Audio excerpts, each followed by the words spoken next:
U.S. mortgage rates dropped below 7%. The Fed keeps on raising interest rates, but what the heck is going on? The rates just dropped lower. Hey, if this is your first time here, welcome aboard. My name is Jerry Pinkas, and I've been investing in real estate for the last 36 years. But number one, I want to tell you what the heck is going on so that you can understand it. And number two, this inflation and interest rate stuff is a freaking roller coaster. Now, I know that you've seen prices of everything just keep on going up. Groceries, cars, taxes. How about insurance? How about electricity? Now, this is a major concern for a lot of Americans. Are you feeling the pinch?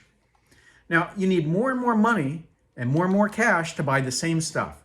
But conflicting economic data is reporting over the last week shows inflation may be easing in some places, yet it's still unaffected by rate hikes in other areas. Consumers are still spending. This is despite higher prices due to inflation, and this is according to the latest retail sales data, which was up 1.3% month over month. And that's above the 1.2% estimate by Dow Jones. So earlier in the week, producer price index came in below expectations. And immediately after this announcement, yields on 10-year Treasury bond dropped from 4.21% down to 3.671%. Now, what are you freaking telling me, Jerry? Okay, what does that have to do with anything? Well, the decrease was welcome news by the mortgage industry, because the rates typically follow this 10-year Treasury note exactly what it's doing. So interest rates dropped a lot. Now, the latest 30-year fixed rate mortgage from Freddie Mac showed a 0.47% decrease week over week, hitting 6.61%. So Freddie Mac's analysts said that their latest release, mortgage rates have tumbled this week due to incoming economic data, and it suggests that inflation may have peaked. Now, I've got a question for you. Comment below. Do you think that inflation has peaked? Go ahead and comment below. Anyway, the declines in mortgage rates are super welcome news for home buyers, but there's still a long road ahead for this housing market. The inflation is nuts.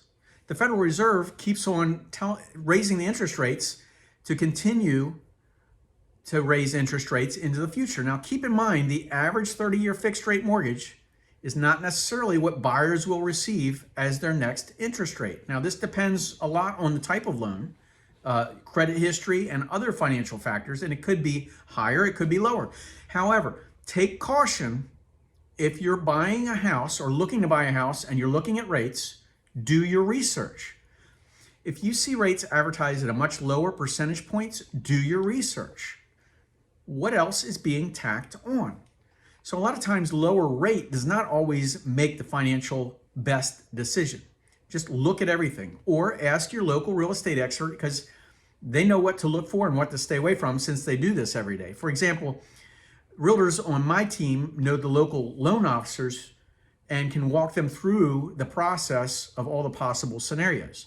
Now, what's going to happen in the future and what's going to happen next year? The federal governors, the Fed governors that is, talk about the future rate hikes. Now, the past week, Federal Reserve governors gave interviews and regarding their views on where they're going forward, what's the rate hike policy. So the governor, Christopher Waller, said that he's open to reducing the level of interest rates hikes at the next December meeting, while Governor James Bullard noted the current rate is not yet at a zone where it be considered sufficiently restrictive in inflation. Ugh.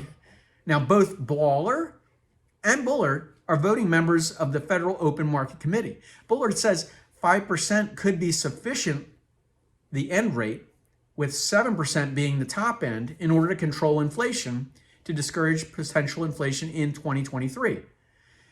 But the current market prices predict the federal rate will cut out at about 5% middle of next year. Now, what does 5% mean? Well, the current Fed rates are at 3.75 to 4%. So you can see we've got at least a full another point to a point and a quarter. So that means that they're going to be looking to raise rates in through next year. Now, Fed Governor Chris Waller said he felt comfortable with a 50 point basis rate hike at the next meeting. So again, raising. But he noted that it won't make judgment until he sees more data, including the next data report and the jobs report. So the latest inflation report, or the personal consumer expenditures report, shows a 6.2% increase in prices. Now, honestly, what do you know that went up only 6.2% last year? I think they're playing with those numbers. You know, the prices of everything keeps on going up. The groceries, cars, taxes. How about insurance and electricity? I know, again, as I said in the beginning, it's a major concern for most Americans, but are you feeling the pinch? Comment below. Let me know what your plans are. Hey, did you like this? Did you subscribe yet? I know you have questions and we have answers because this is what we do. We do it every day. We're good at it. And I hope you're having a great day, no matter where you are, what you're doing. We'll see you in the next video if you subscribed. Take care, guys.